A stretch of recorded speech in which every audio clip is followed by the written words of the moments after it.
Finally, some of you probably have heard some of my great proposals in the assembly. You know, if some of you are on the age of driving, you should not be talking on the cell phone while you're driving because you get a ticket.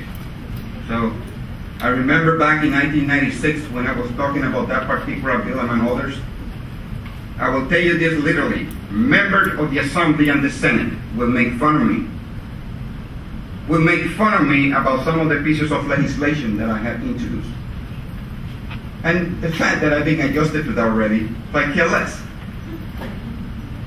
Because psychologically and emotionally, sometimes you have to prepare your territory and know who your friends are and where they come from.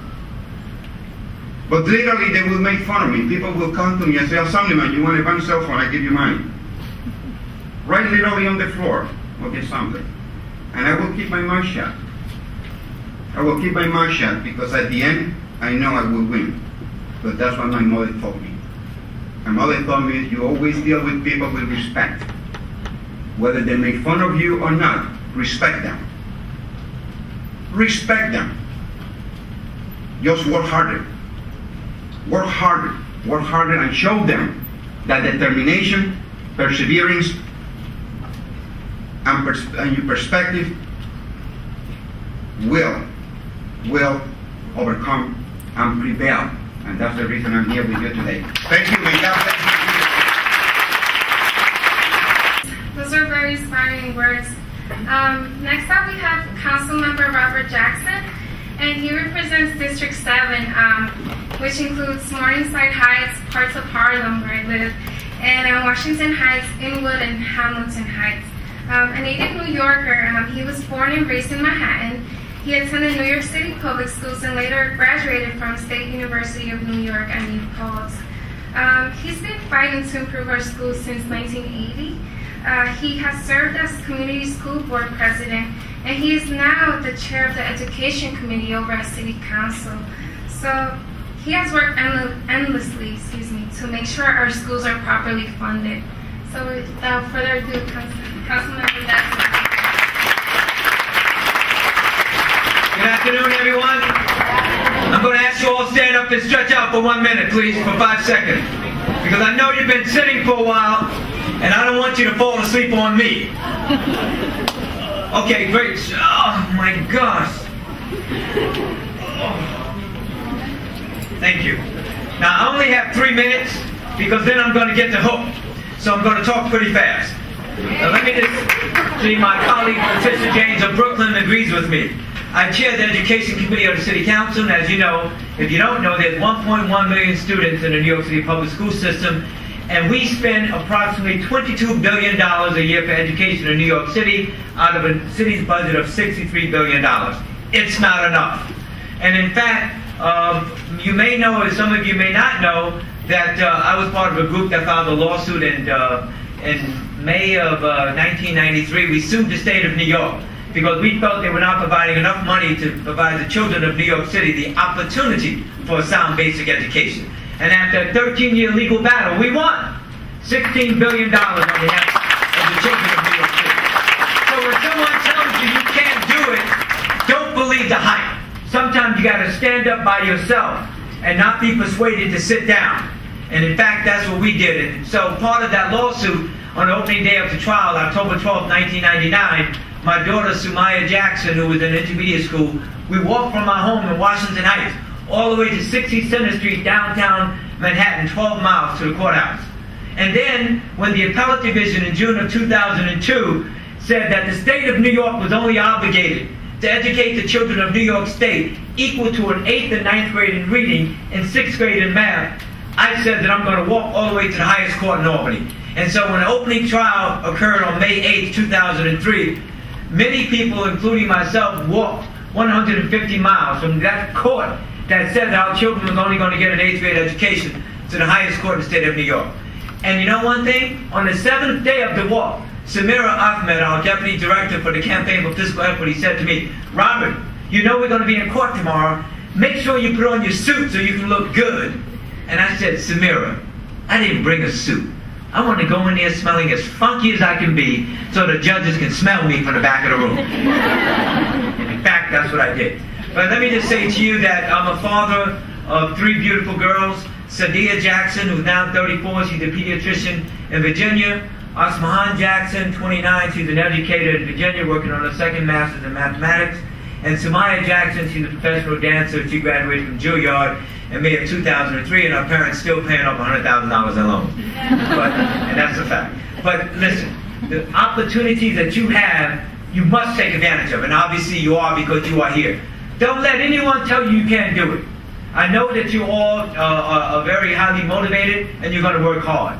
But knowing that, that you're going to be working with many individuals that have a lot of experience, and as the doctor said, ask a lot of questions and don't assume anything. And make sure that you do the right thing and stay focused. Stay focused. And like I tell some people, there's so many things out there will pull you away from your goals and objectives. So be strong, knowing that there are many people out there like yourself, like Pedro Espada spoke, like Hector Felix Ortiz spoke, and like you're going to hear from Dick Gottfried, who is the chair of the health committee. And myself, I grew up very poor with the family of 9 on welfare in New York City. Out of 9 of us, only 2 graduated from college. But 1 generation later, my wife and I are both college graduates. All 3 of our beautiful girls are college graduates. Thank you. Have a great summer and earn a lot of money. Thank you. Thank you, Councilman Jackson. Next, it's my pleasure to introduce to the stage New York Assemblyman Richard Gottfried. He chairs the Committee on Health, and he's also a member of the Committee on Higher Education and the Rules Committee. He represents the 35th District, 75th District, and he's one of the major architects of the landmark managed care reforms here in New York City. Welcome to the stage, Mr. Gottfried.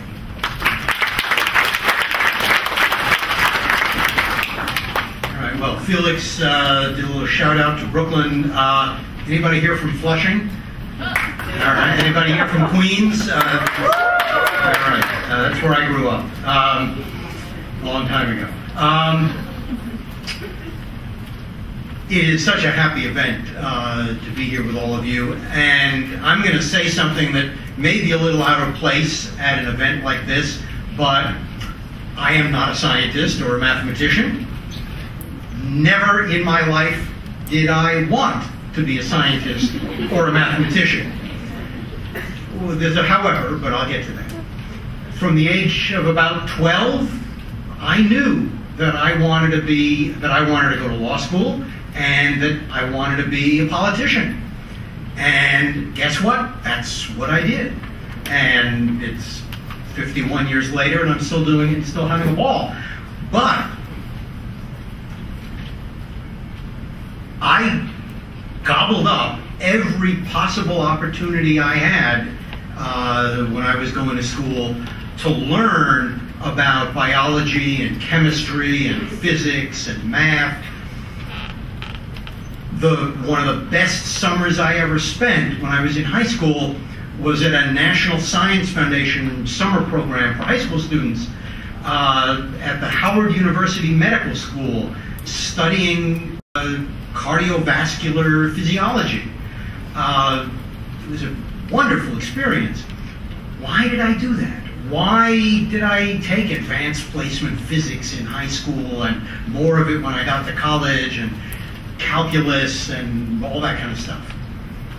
By the way, I stopped math at calculus because that was more of a challenge than I was used to, and I figured that was about it for me in math.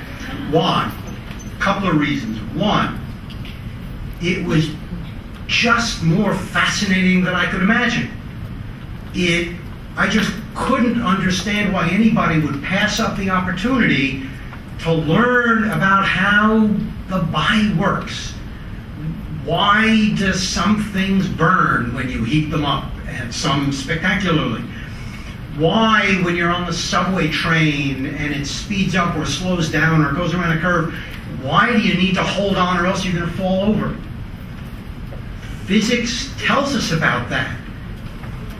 By the way, I kind of understand the rules and the equations that tell you why, if you don't hold on the subway, you will fall over. I still don't quite understand Why the world works that way, I don't know if anyone does. Why does a body in motion stay in motion at the same velocity and in the same direction until acted upon by an outside force? I'm not making it up, I know some of this stuff. Why does that happen? One of you may figure that out. And if you do, tell me. So part of it was just so utterly fascinating to me to know how some of the world works. And secondly, I think even as a kid, I understood, and certainly it has been proven now that I'm at least physically not a kid anymore.